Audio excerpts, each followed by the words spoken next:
ప్రార్థన చేసుకుందాం. ప్రేమ నమ్మకం కలిగిన మా పరలోకపు తండ్రి, నీ అత్యంత ఘనమైన నామానికి స్తుతులు స్తోత్రాలు చెల్లించుకుంటున్నాం. నీ అనాది దయా సంకల్పం ద్వారా నాయన బుద్ధిగంతంలో ఏర్పరచక ముందే మమ్మల్ని జ్ఞాపకం చేసుకుని నీ యొక్క కృప కింద మమ్మల్ని భద్రపరిచి మరొకసారి నాయన నీ సన్నిధికి చేర్చుకున్నందుకు కొద్ది నిమిషాల వాక్య ధ్యానంలోకి వెళుతున్న మమ్మల్ని జ్ఞాపకం చేసుకుని గ్రహించుకునే హృదయం ఇవ్వండి. హత్తుకునే మనసును దయచేయండి. వాక్యపు వెలుగు మా మీద ఉంచండి. ఆత్మచేత ముద్రించండి. యేసుక్రీస్తు వారి నామమున బట్టి వేడుకుంటున్నాం తండ్రి, ఆమేన్. కొరింథీయులకు రాసిన మొదటి పత్రిక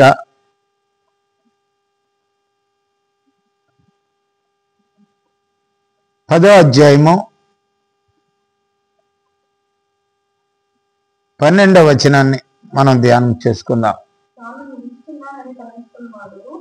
తాను నిలుచున్నానని తలంచుకునేవాడు పడకుండునట్లు జాగ్రత్తగా చూచుకొనవలెను. ఈ మాటను మనం జ్ఞాపకం చేసుకుందాం. ఈ మాటలో చూసినట్లయితే నిలుచున్నవాడు పడిపోకుండా చూసుకోవాలి. ఆపదలు రాక మనం అదే 13లో చూసుకున్నట్లయితే సాధారణంగా మనుషులందరికీ కలుగు శోధన తప్ప మదేను మీకు సంభవింపలేదు. మనుషులందరికీ వచ్చేటట్టే మనకు కూడా కష్టాలు వస్తాయి, బాధలు వస్తాయి, ఇబ్బందులు వస్తాయి, శ్రమలు వస్తాయి, శోధనలు వస్తాయి. కానీ అవి అందరు లోకంకి వచ్చియే. కానీ దేవుడు నమ్మదగినవాడు అనే మాటని ఇక్కడ మనం గుర్తించవలసిన విషయం ఉన్నది. కనుక నీతిమంతులకి అనేక ఆపదలు. కీర్తన గ్రంథం 34:19లో చూసినట్లయితే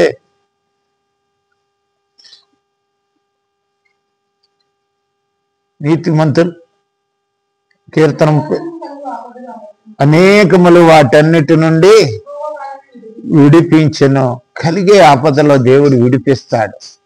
కనుక విడిపిస్తాడు కదా అని పడిపోవటం కాదు, విడిపిస్తాడు కదా అని మనం కాలు జారటం కాదు. నిలుచుంటానికి ప్రయత్నించినప్పుడు తప్పకుండా దేవుడు మేలు చేస్తాడు. ఆయన నమ్మదగినవాడు. నీతిమంతుడిగా ఉన్నావు కాబట్టి కష్టాలు రావచ్చు, శ్రమలు రావచ్చు, శోధనలు రావచ్చు, బలహీనతలు రావచ్చు, రోగాలు రావచ్చు. కానీ దేవుడు నమ్మదగినవాడు గనక ఆయన నీ నీతిని బట్టి నీకు కష్టాలు వచ్చినా ఆ నీతిలో నీకు ఆదరణగా ఉంటాడు. కీర్తన 37:24లో కూడా అదే మాట ఉన్నది.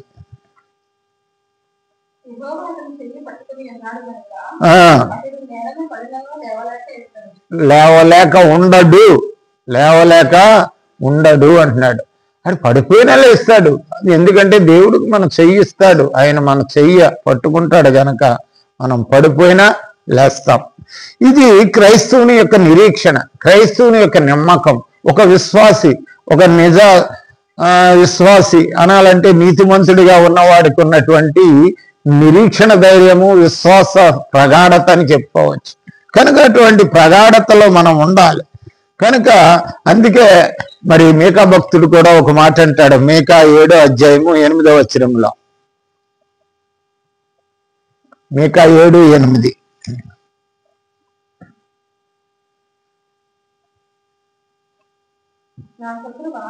నా శత్రువా పడిపోయాడు కదా అని సాతానుగాడు అతిశయించే పరిస్థితి ఇది. కనుక సాతానుగాడు మనల్ని పడేసి అతిశయిస్తాడు, నవ్వుతాడు. కనుక అటువంటి సమయంలో మనం గమనించాలి. మనము ఒకవేళ కాలు జారి పడిపోయినా సాతాను అతిశయించే స్థితి నీకు నాకు తెలియదు దేవుడు. ఎందుకంటే సాతాన్ని ఓడిపించటానికే, మన పాదాల కిందకి తేవటానికే ఆయన ఆనాటి నుంచి ఈనాటి వరకు కూడా మనల కొరకు ఒక గొప్ప ఉద్దేశాన్ని కలిగి ఉన్నాడు.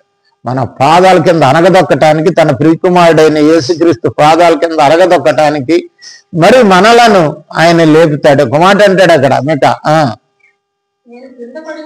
నేను క్రింద పడినను తిరిగి లేతును, కూర్చున్నాను వెలుగుగా ఉండేను. ఎందుకంటే దేవుడు వెలుగుగా ఉంటాడు కనుక ఆయన లేవనెత్తుతాడు, పడినా లేవనెత్తుతాడు.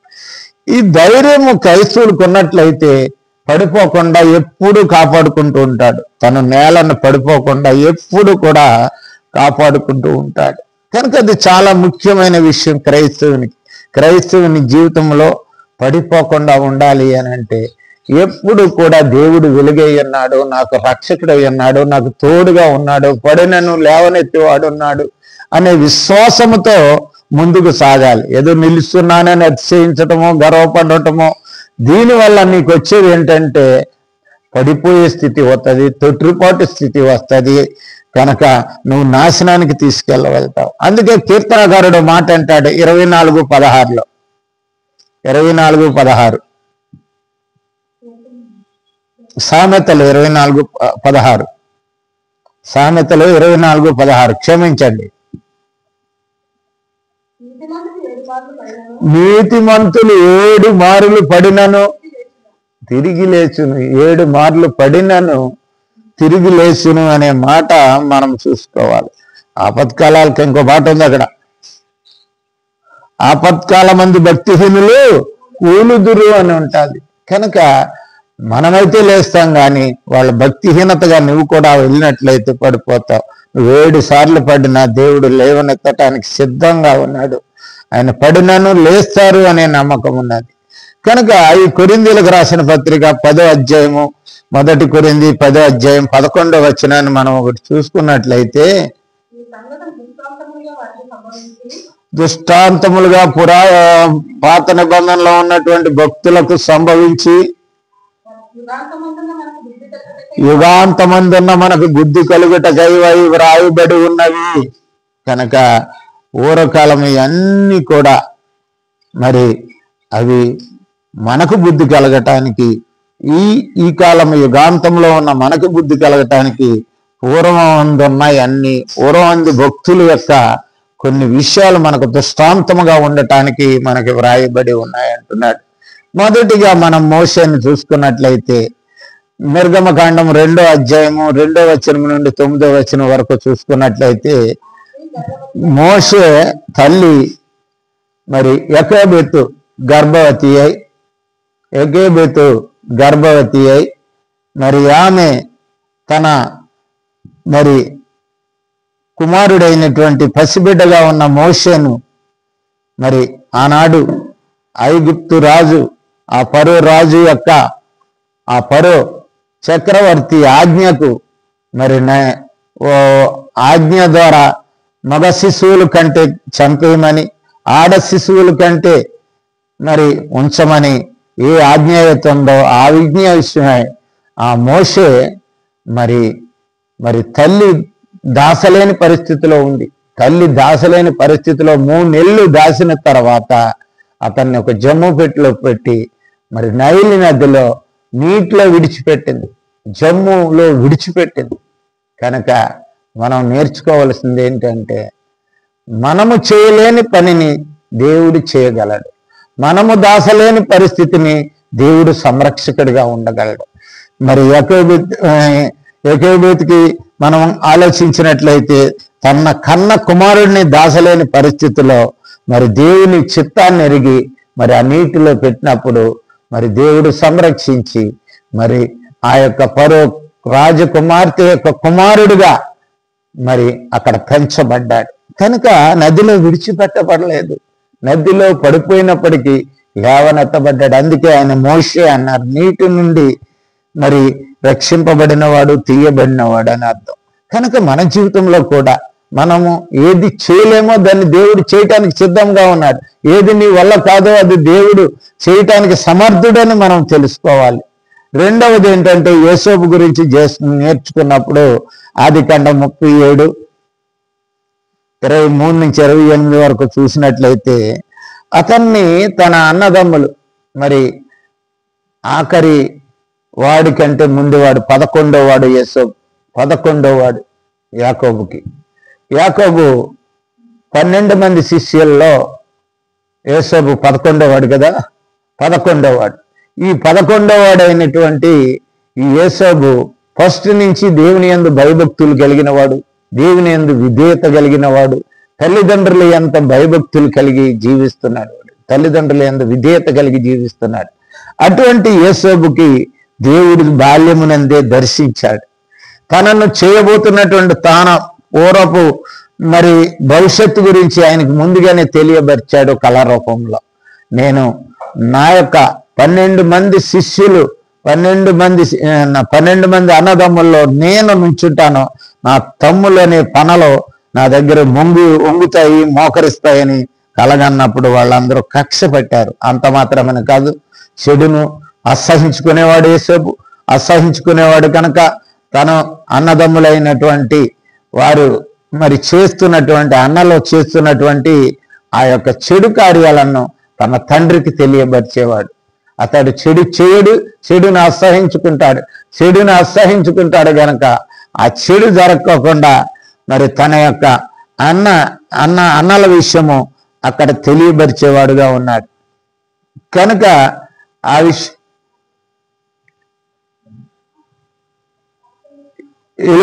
ఏబరుచుకునేవాడు ఉన్నాడు. కనుక ఆ గోతులో వేసేసారండి. అన్నం తీసుకెళ్ళినప్పుడు యేసేపుని గోతులో వేసినప్పుడు యేసేపు ఏం చేసినాడంటే, మరి ఆ గోతులో నేను ఇంతేనా నా బ్రతుకని అనుకోలేదు. తిరిగి వాళ్ళ అన్నముల ద్వారా మరి తీయబడి ఇస్మాయిలీయులకు అమ్మి మరి ఆ యొక్క ఫరో సామ్రాజ్యంలో, ఐగుప్తి సామ్రాజ్యంలో మరి అక్కడే ఆ ఫరో సామ్రాజ్యానికి మరి ప్రధానమంత్రిగా చేయబడ్డాడు. వేయబడినటువంటి గోతిలో ఆయన లేడు, ఒక ఉన్నతమైన స్థానంలో అతను ఉండగలిగాడు.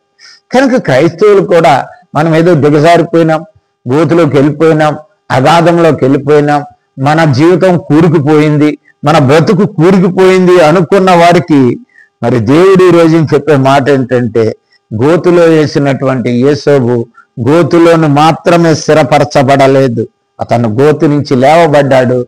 మరి ఆ యొక్క మరి ఫరో సామ్రాజ్యానికి, మరి ఐగుప్తు సామ్రాజ్యానికి మరి ఒక చక్రవర్తిగా, ఒక 2వ ప్రధానమంత్రిగా, రాజు తర్వాత ఒక అధికారిగా చేయబడ్డాడు. నువ్వు కూడా నీ జీవితంలో అణగారిపోయింది, గోతులోకి వెళ్ళిపోయింది, కృంగిపోయింది అనుకోవద్దు. దేవుడు లేవనెత్తే సమర్థుడని తెలుసుకోవాలి. 3వది దానియేలు గ్రంథంలో 3వ అధ్యాయము 23 నుంచి చూసుకున్నట్లయితే, షద్రక్, మేషక్, అబేద్నెగోలు వారి ముగ్గురు కూడా మరి ఆ యొక్క నెబుకద్నెజరు సామ్రాజ్యానికి, అంటే బబులోను సామ్రాజ్యానికి బానిసలుగా తీసుకువెళ్ళబడ్డారు. దానియేలుతో పాటు తీసుకెళ్ళిన తర్వాత వాళ్లకు వచ్చినటువంటి ఆ యొక్క గొప్ప విపత్తు, ఒక శోధన ఏమిటంటే, రాజు తప్ప ఇంకెవరో పూజించటానికి గానికి, ప్రార్థన చేయటానికి గానికి, అడగటానికి గాని దేనికి ఎవరో అర్హులు కాదు అని ఒక విగ్రహాన్ని చేసి ఆ విగ్రహానికి మాత్రమే మొక్కాలని నిర్ణయం చేసుకున్నారు. కనుక అటువంటి విగ్రహాన్ని ఈ షద్రక్, మేషక్, అబేద్నెగోలు మేము మొక్కం, మా దేవుడు మరి శాసనం చేశాడు, ఎవరైతే మొక్కరో వాళ్ళు మండుచున్న అగ్నిగుండంలో వేయబడాలి అన్నప్పుడు ఆ అగ్నిగుండంలో వేయటానికైనా వేసినా మాకు పర్వాలేదు, మా దేవుడు సమర్థుడని దానియేలు గ్రంథం 3:15లో వాళ్ళు చెప్పారు. కనుక ఆ ప్రకారము వాళ్ళు అగ్నిలో వేసినప్పుడు అగ్నిలో వాళ్ళు కాలిపోలేదు, అగ్ని వాసన కూడా అంటలేదు, అగ్నిలో వాళ్ళు తిరిగారు. ఒక అగ్ని గుండము ఒక ఆహ్లాదకరమైనటువంటి ప్రదేశంగా వాళ్ళు సంచరించారు. దాంట్లో నీ జీవితంలో కష్టాలు ఉండవచ్చు, కష్టాల్లో కూడా ఆహ్లాదాన్ని ఇచ్చే దేవుడు, నీ శ్రమల్లో కూడా గొప్ప ఆనందాన్ని, అతిశయాన్ని ఇచ్చే దేవుడు ఈయన. అగ్నిగుండం వాళ్ళని ఏమి చేయలేకపోయింది. అగ్ని వేడి ఎక్కువ చేసినప్పటికీ, అలాగే నీ జీవితంలో కష్టాలు, బాధలు, అగ్ని వంటి మహాశ్రమలు వచ్చినప్పటికీ నిన్ను అతిశయించే స్థితిలో పెంచగల సమర్థుడు నీవు నేను నమ్ముకున్న దేవుడు. అందుకే దేవుడు నమ్మదగిన వాడు అంటాడు.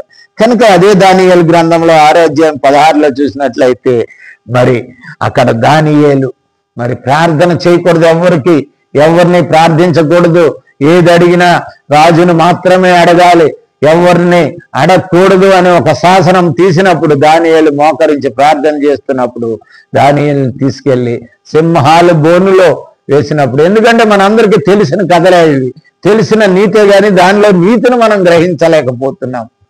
సింహము అనగా ఏంటంటే అది మింగేసేది, భక్షించేది. అది కనుక ఒక శ్రమ, ఒక శోధన, ఒక అపవాది నిన్ను మింగేయాలని ప్రయత్నించినప్పుడు దాని ఎదురుకు నువ్వు వెళ్ళినప్పటికీ దేవుని తోడు ఉన్నట్లయితే, దేవుని మీద నమ్మకం నువ్వు నేను ఉన్నట్లయితే తప్పకోకుండా అవి నిశ్శబ్దం వహింతాయి, కానీ అవి నీ మీద ఏ మాత్రము దాడి చేయలేదు. దానియేలంతే.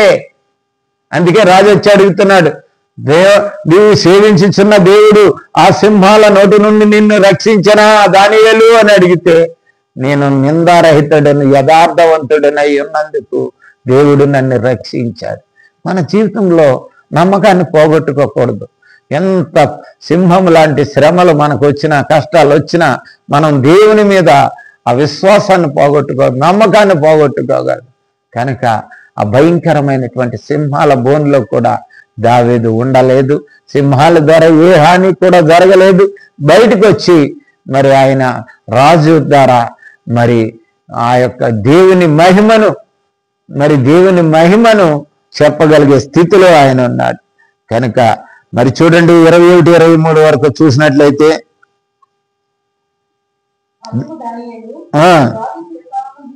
జీవించునుగాక, నిర్దోషినిగా నేను నా దేవుని దృష్టికి నువ్వు కూడా నేను కూడా నిర్దోషిగా ఉన్నట్లయితే, ఏ దోషాలు లేకపోయినట్లయితే దేవుడు తప్పనిసరిగా నిన్ను సంరక్షిస్తాడు, నిన్ను లేపుతాడు. ఏ సింహము లాంటి భయంకరమైనటువంటి అపవాది కోరల నుండైనా ఎటువంటి పరిస్థితులైనా తీయగలడు. ఇంకో మాట అన్నాడు అక్కడ,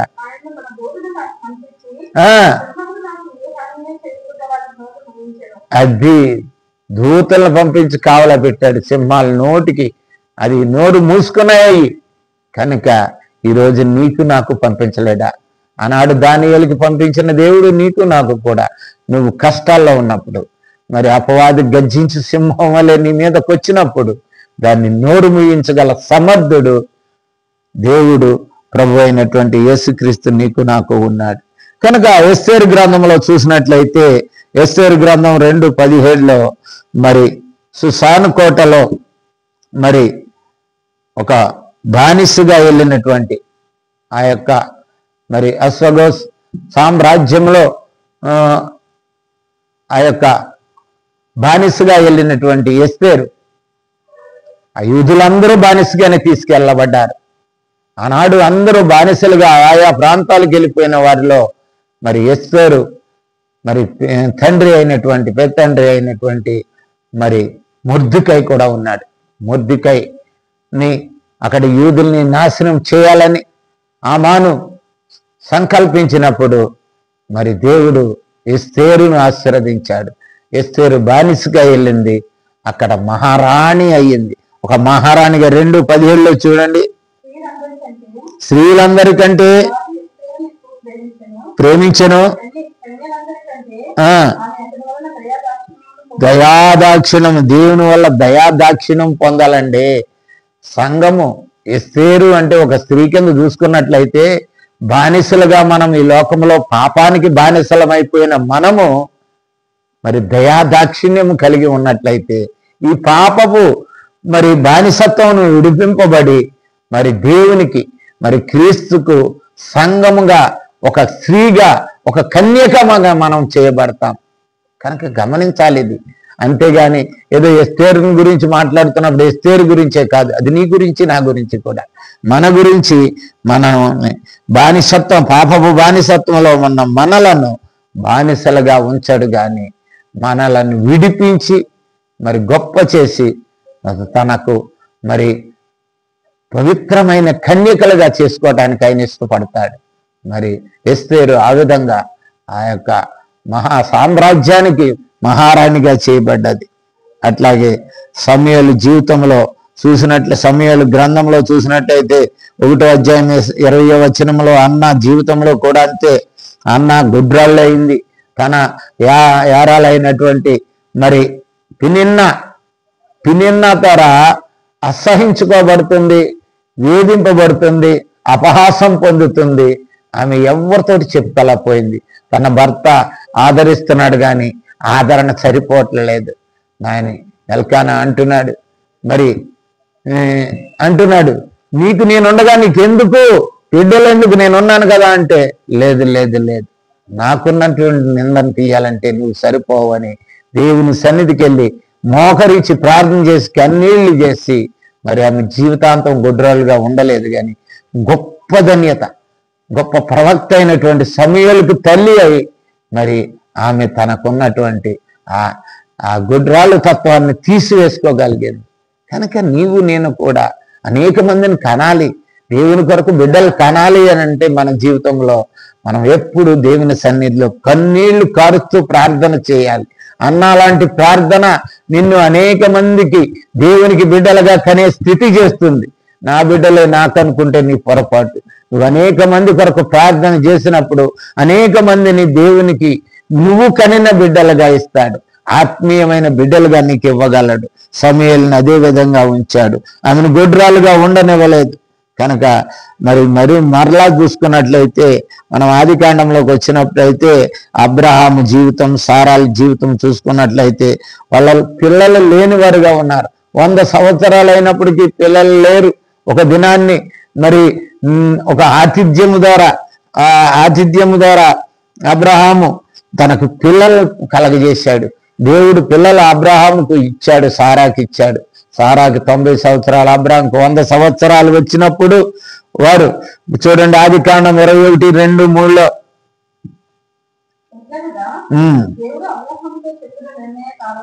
నిర్ణయ కాలంలో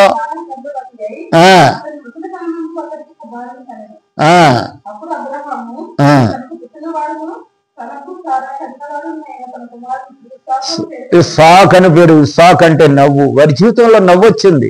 ఎంత దుఃఖపడ్డారో 100 సంవత్సరాలు. ఆ దుఃఖం నుండి వాళ్ళలో నవ్వును కలగజేసేది వాళ్ళ జీవితాల్లో. మరి నీ జీవితంలో దుఃఖం ఉందా? నీ జీవితంలో ఒక బాధ ఉందా? నీ జీవితంలో ఒక చింత ఉందా? ఆ చింతను తీసివేయటానికి ఆయన నవ్వు అనే గొప్ప ఆనందాన్ని నీ జీవితంలో ఇవ్వగలడు. ఆనాడు అబ్రహాం సారాల జీవితంలో అదే చేశాడు. 100 కాలం అయిపోయినా ఇంకెవ్వడో, మేమేం చేస్తామో, వృద్ధాప్యం వచ్చేసింది అనుకున్న సమయంలో కూడా దేవుడు ఏ సమయంలో ఏది ఇవ్వాలో ఆయనకు తెలుసండి. దేవుడు ఎవరిని ఆశీర్వదించాలో ఆయన ఆశీర్వదిస్తాడు. కనుక అనేక మంది అనుకుని ఉండొచ్చు మరి అబ్రహాము సారాల గురించి. కనుక మార్కు సువార్తలో ఇంకొక విషయాన్ని నేర్చుకుందాం. అది మరి భర్తిమై జీవితంలో మరి అతను పుట్టుగుడ్డివాడు. అతడు చూడండి 10వ అధ్యాయము 46వ వచనం. ఎరుకో పట్టణమునకు వచ్చి ఎరుకో అనగా పాపము జీవితం. ఎరుకో పాపపు దేశం, అవిధే దేశం, తిరుగుబాటు దేశం, శపింపబడ్డ ప్రాంతం ఎరుకో. కనుక ఆ ఎరుకో ప్రాంతంలో ఉన్న వాళ్ళందరూ శపింపబడిన వాళ్ళు, దేవుని దృష్టి లేని వాళ్ళు, దేవుని ఎరగని వాళ్ళు, దేవునికి అవిధేయులుగా తిరిగేవాళ్ళు ఎరుకోలో. ఆ ఎరుకో పట్టణాన్ని దేవుడు దర్శించాలని ఇష్టపడ్డాడు. యేసు ప్రభు వారు ఆ ఎరుకో పట్టణాన్ని దర్శించి అక్కడున్న పాపుల్ని, అక్కడున్న దృష్టి లేని వారిని, అక్కడ ఉన్న వారిని బాగు చేయాలని యేసు ప్రభు ఎరుకో పట్టణం ద్వారా వెళ్తున్నప్పుడు ఒక గొప్ప అద్భుతం అక్కడ యేసు ప్రభు వారు చేశారు. 40లో చూసుకున్నప్పుడు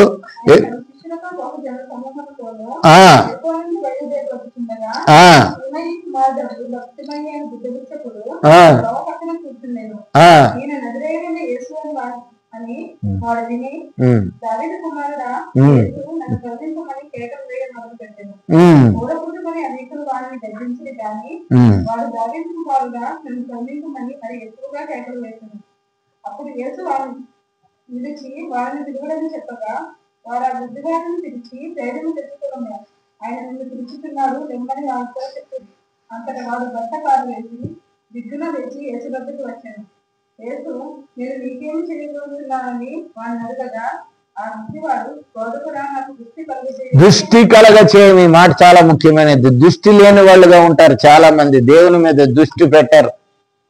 ఈ లోకంలో ఎన్ని కష్టాలన్నా పడతారు, ఎన్ని బాధలన్నా పడతారు, ఎన్ని ఇబ్బందులన్నా పడతారు, కానీ దృష్టి ఉండదు వాళ్ళకి.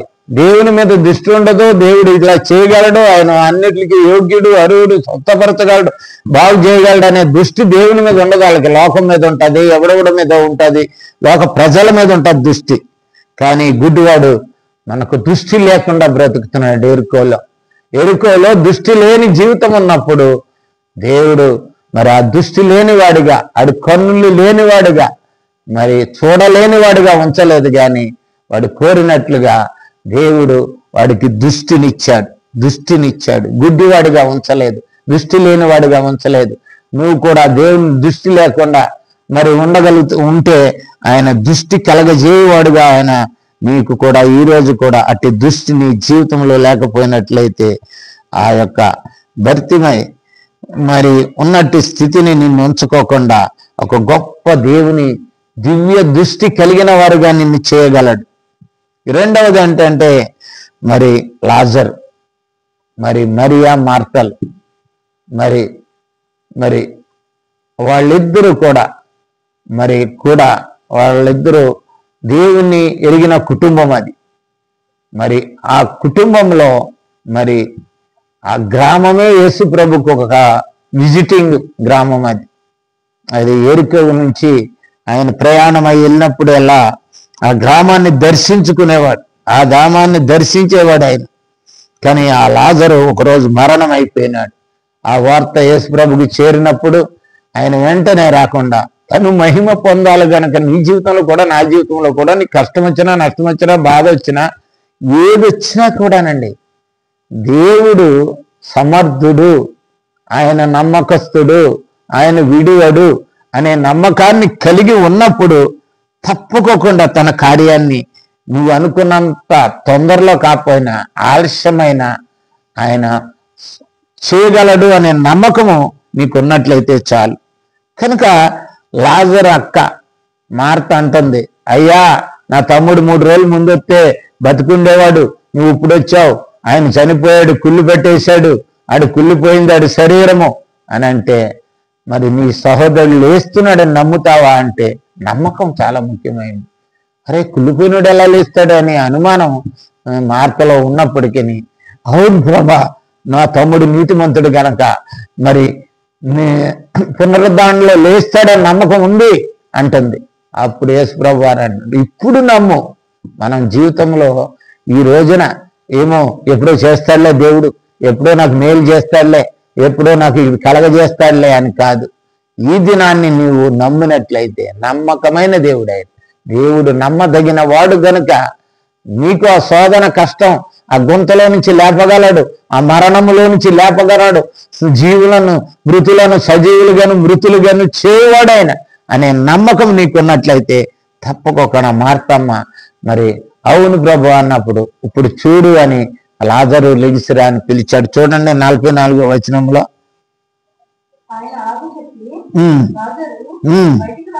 బయటికి రా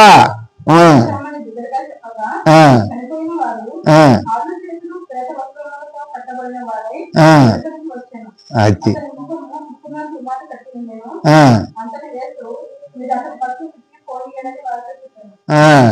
కనుక లేచాడు.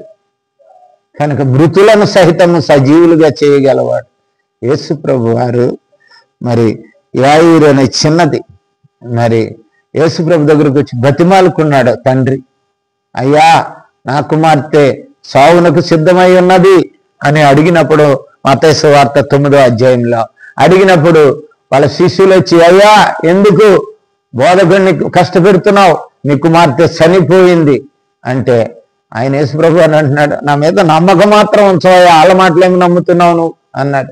కనుక మన జీవితంలో లోక మాటలు నమ్ముతావు. దేవుడు నమ్మదగుడనే మాట నువ్వు కలిగినట్లయితే నువ్వు ఎక్కడున్నప్పటికీ దేవుడు లేవనెత్తగల సమర్థుడు. ఆ కుమార్తె చనిపోయిందని విన్న తర్వాత ఆ అధికారి కృంగిపోయి ఉండొచ్చు. ఆ అధికారి అయ్యో నా కుమార్తె చనిపోయిందంట, మరి బోధకుడు ఆలస్యం చేశాడని ఆయన మీద కొంచెం తక్కువ భావమొత్తం అవిశ్వాసం చూపి ఉండవచ్చు. కానీ యేసు ప్రభు మరి తను వెంటనే వెళ్ళి వాళ్ళందరినీ తప్పించి అంత చనిపోయిందని బోర్లు ఊదుతున్నారు, బాకాలు ఊదుతున్నారు, డప్పులు కొడుతున్నారు, ఏం చేస్తున్నారు, ఈ గోళ తీసేయండి అని చెప్పి చిన్నదానా లే. చూడండి ఆ మాటను చూడండి 41, 42 5వ అధ్యాయం మార్కు సువార్త 5వ అధ్యాయము 41, 42.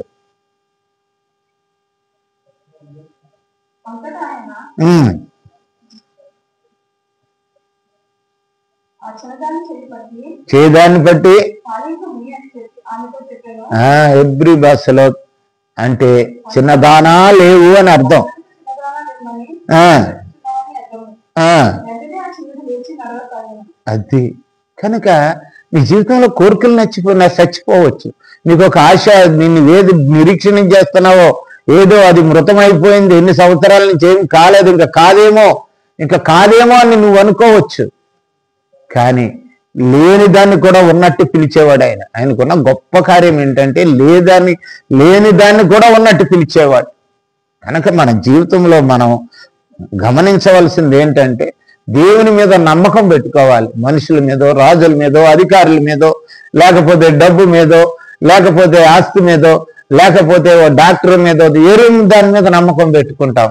అన్నిటికంటే ఒక విశ్వాసి, ఒక క్రైస్తవుడు, ఒక నీతిమంతుడు మరి గమనించుకోవాల్సింది ఏంటంటే నా జీవితంలో నేను పడిపోయినా సరే, నా జీవితంలో నేను కోల్పోయినా సరే, నా జీవితంలో నేను కృంగిపోయినా సరే, నా జీవితంలో నేను అణగారిపోయినా సరే, నా జీవితంలో నేను వ్యర్థమని అనుకున్న దాంట్లో నుంచి కూడా దేవుడు సజీవుడిగా నన్ను లేపగలడు. నన్ను లేపి నిలబట్టి ఆత్మీయంగా జీవింపగల చేయడనే నమ్మకాన్ని మరి అట్టి నిరీక్షణ కలిగిన వారుగా మరుస్తాడు. మరి నీవు దేవుణ్ణి కాలు జారి తెలియని స్థితిలో పడిపోకపోవచ్చు. అప్పుడు దేవుడిని నీకు చేసిన వాగ్దానం పట్టుకొని మరి త్వరగా మర్చిపోకు. త్వరలో నీకున్న కష్టాల్లో నుంచి, అన్నిటిలో నిస్పృహల్లో నుంచి కూడా ఆయన నిన్ను లేవనెత్తగల సమర్థుడని నిరీక్షణ వదలక నమ్మకముతో ప్రార్థన చేయాలి. నిరీక్షణ వదలక నమ్మకముతో ప్రార్థన చేయాలి. కీర్తన 35లో చూడండి, ఆఖరి మాట. కీర్తన 35.